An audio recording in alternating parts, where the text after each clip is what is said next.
Well, hello everyone, thank you very much for joining us. Press conference ahead of a massive night of boxing at York Hall. Of course, we have championship fights to end the night, but as always, we've got a great undercard as well. Some of the best, should we call it emerging talents, who've got massive futures ahead of them. And to tell us a little bit about those before we meet the fighters, the promoter, the manager of many of the fighters as well, Lee Eaton. How are you, mate? Very good, mate, thank you. Obviously it's a great card. Obviously the top of the bill is speaks for itself, but we'll speak about that in a bit. But obviously making his professional debut, obviously Jimmy Croxton. I've known Jimmy since he was a little kid. I've seen him grow into obviously a man now, or nearly anyway. And I'm excited to see him fight obviously in the professional ring. He'll admit himself that he wasn't very good when he started. But he's just trained and he's put his whole life into boxing. And now he gets to make his professional debut on a British title, Commonwealth Undercard. So I'm looking forward to that. Cole Fowl, one of the best prospects, young prospects in British boxing, obviously GB. He's shot through already, 5-0 already. Took on good tests and he takes on a tough Frenchman. So looking forward to seeing Cole move on after this and hopefully probably get a Southern Area title eliminator and go the traditional route. And one I'm excited about is Dean Richardson. 2 years out, 12-0, 9 knockouts, very, very good fighter. Obviously been a bit stale the last 2 years and now he's obviously signed with MTK and myself. Really looking forward to getting him back in and then straight away into championship fights before the end of the summer. Also, Nina Hughes versus Bec Connolly. Here we go, finally. Obviously, we had this fight was scheduled for, I think it was February. Bec got COVID. There was a little bit of heated words and stuff like that. But listen, finally the fight's on.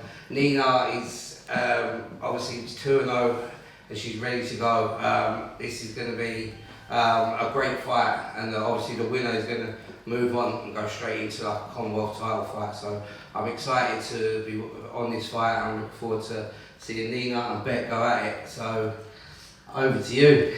I've noticed as soon as you said Bec got COVID, you sort of leaned away from it and came towards me. But great to have you here. Great to have you all here as well. Thanks for giving up your time. I understand that we're a day out from weigh-ins, so you're all probably in a foul mood, but we want to hear from you anyway. Starting with you then, Jimmy, it's your pro debut. Why now, and why should we be excited about seeing you at York Hall on Friday? So now because, so what it was, with when COVID come about, nothing was happening with us as amateurs. So I just sat down and they said, do you want to go pro now? So I said, yeah. We went pro, still nothing was happening, and yeah, the time is now. Okay, so do you feel as though it was the right time to leave the amateurs then? Definitely the right time now because I've started to get my man strength now, and I'm 22 on Monday, so I'm 22 on Monday, so yeah. So it's the start of something. Obviously, we have great fight nights at York Hall. There'll be lots of people there. It's your opportunity to do it in front of the cameras. It's going to be live on IFL TV, a global audience. I assume you want to get the win on Friday, get busy, get in front of people and really start to make a name for yourself. Yeah, so I'll be getting the win on Friday. Yeah, I just can't wait. I've been given a good opportunity by Lee and MTK, so it's all down to me now to perform, and I'm sure I'll do that. Heck of a place to make your debut, Lee. Great place, York Hall, the home of boxing. And of course, on a fight night with British title fight, Commonwealth title fight. 100%. Obviously, the main event's an absolute cracker, but the co-main event, Sam Guinea versus Drew Brown for the English title, is an absolute barnstorm. So it's an exciting night. It certainly is. Carl, very, very busy year for you since turning pro. Is this the 5th time you've been out in 12 months? Yeah, well, this will be 6-0 coming into this one. I like the confidence. 6 in 12 months then. In a time where it's not been easy to be busy, you've really worked hard. Yeah, well, me and my coach, we stay in the gym all year round, we stay ready. I've got a good management team in league. We spoke early this year and the plan is to stay busy, stay active. I'll fight anybody, Lee knows that, but I leave it to my coach, Lee, and then yeah, we go from here. Now we get this, I've got a tough French kid Friday night, get him out of the way and then we go move forward. So do you think moving in that direction with international opponents, that will improve your resume? Look, I know fighters will always say that they're not looking beyond what's coming on Friday night in your case, but have you got any ambitions that you can tell us about? Where do you see your future? Yeah, of course. Like I said, I don't want to look past him, but I've got a tough French kid. I boxed a tough Spanish kid last time. I don't really get too involved in the opponents. Like I said, I leave it to my management and my coach. But yeah, obviously after this fight gets out of the way, I want to go for titles. I want to keep pushing. I don't want to run before I can walk, but I believe I'm ready. Sounds like a great guy to have on board, somebody who says he wants to trust the management, he'll fight whoever you put in front of him. If everyone was like that, he'd have an easy life. Yeah, I wish there was. But yeah, no, listen, with Carl, obviously last time, Bavero, he fought Bavero, not many people would take him so early on in their career. He's had the GB experience, he's ready to go. It's us holding him back now. So obviously we're going to get this out of the way, and then we'll look at either an 8 or a 10 rounder for an eliminator for the southern area, then we'll fight for the southern area and move in the traditional route. The traditional route then, becoming a southern area champion, to somebody who commentates on the sport, to somebody who loves the sport, that sounds to me like a great path and something you can really look forward to. Is winning titles, is going that traditional route something that you see yourself doing, and is it something that you maybe see yourself going beyond in years to come and fights to come? Yeah, of course. The traditional route's always a good one. It's a tough one, but I believe if you're good enough, you're going to get there. And yeah, my coach and my team believe in me, so yeah, why not? Like I said, I'll fight anybody. Well, good luck on Friday. Very much looking forward to seeing it. And let's move to my left. Long time out of the ring for you, Dean, but you've got a heck of a record. What have you got? 12 wins, 9 by stoppage. You must be raring to go after all this time out. Yeah, it's been obviously 2 years. It's been a frustrating time, but I believe I've made a lot of improvements in the gym while we've been out, and yeah, Friday night will show it. Well, your call's been good to you over the years as well, hasn't it? It's somewhere you've boxed a lot, you've won a lot, you've put on some great performances. How much are you looking forward to being back there? Yeah, it's a great venue, like Lee said, home of British boxing, so yeah, another night there and another win. You've tasted championship success before. Is that where you see yourself getting back to? Yeah, obviously we'll have this fight, get a bit of momentum building again after COVID, and then everyone knows that I want the English title, so yeah, looking for that next. From a management perspective, to hear somebody talk like that with a record like that, it's getting back in the ring, you should be excited, and the fight public in the UK should be excited about this man as well, shouldn't they? Yeah, 100%. Obviously, we had the conversation with Dean straight away. He's like, I want the winner of the, obviously, Sam Gilly. Obviously, I look up to Sam Gilly as well, so it's great because 2 fighters are going to be going. He wants that English title, so I'm sure he'll be standing at the ringside trying to get to the winner. So I'm excited to see him back and then move him straight on into championship fights.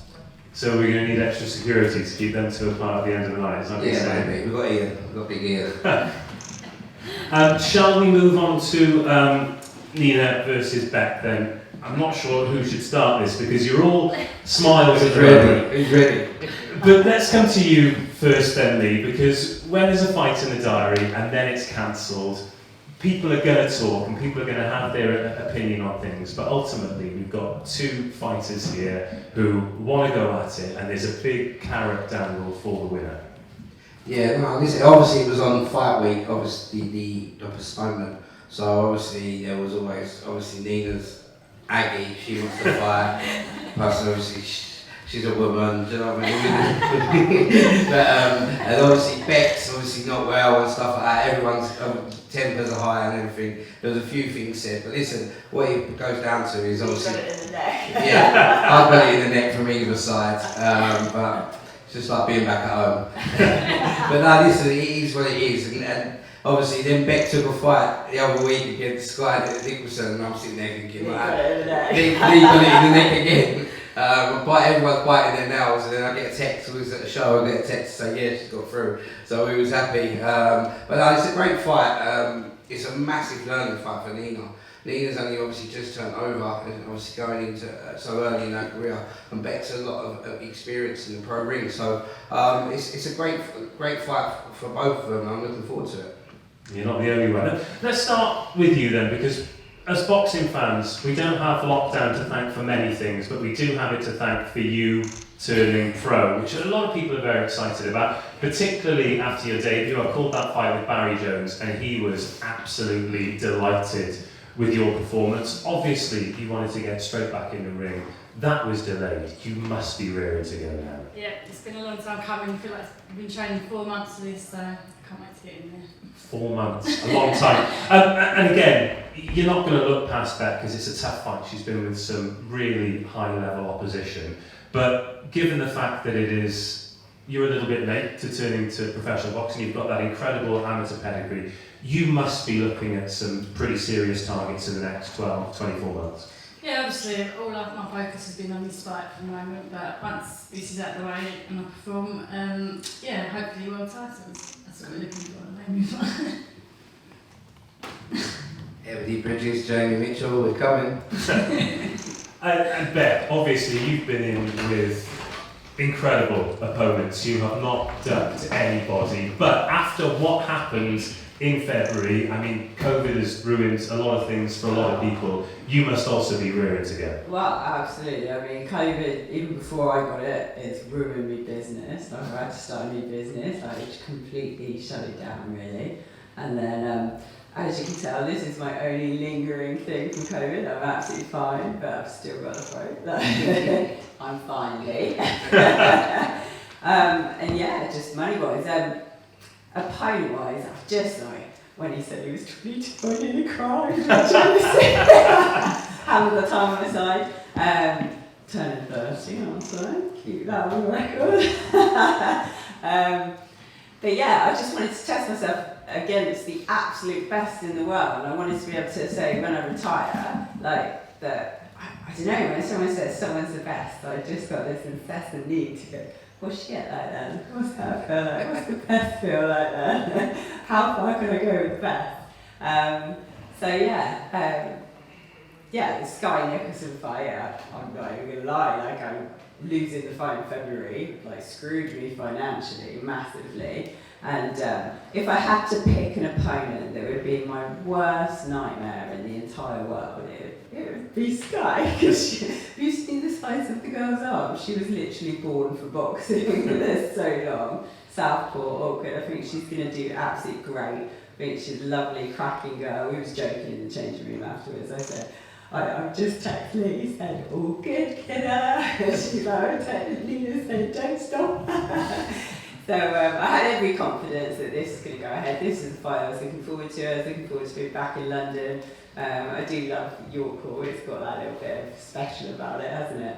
Although, what would be really special would be fighting somewhere really hot in the future. So if I put on a cracking performance, a wall performances, I think I should go somewhere hot. Obviously never been to York Hall on a Friday night. In the summer. Yeah, shorts and t-shirts weather. How does the fight go on Friday then, Nina? I'll come out with the win.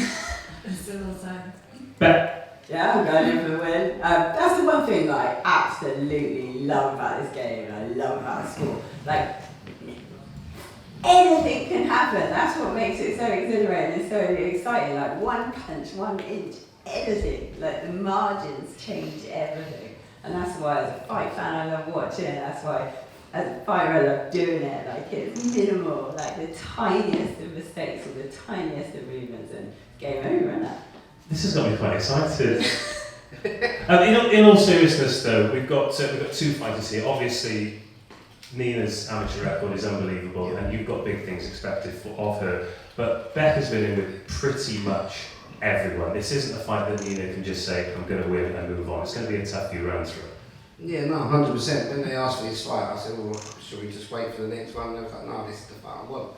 So they've got big expectations. Obviously, Bec's got her expectations, so it is down to her. Nina's got to get through this test to even think about moving on to titles. If she doesn't get through Bec, then she's got to think about world titles probably not going to happen. So this is a massive test. So I'm looking forward to seeing how she copes with the pressure, how she copes on the night of her first test. Final thoughts, Bec? Yeah, I'm excited. Well, we were saying that we were joking on the way actually. It's like, what if I was dead honest at the press conference? We just want to get to weigh in, don't we? We just want to go to nowadays if the truth's known. But no, as soon as the weigh is out of the way, it was all on Friday. And how exciting. I think the kids coming up as well. Like, it'll be wicked. Looking forward to it. And final word to you, Nina. Just really excited. Can't wait for Friday night. Fantastic. Well, good luck to you two. Good luck to you, gentlemen, as well. Join us. It is April the 15th, Friday night at York Hall, live on IFL TV. See you there. Welcome, Team Everlast, to the Team Everlast Fitness app.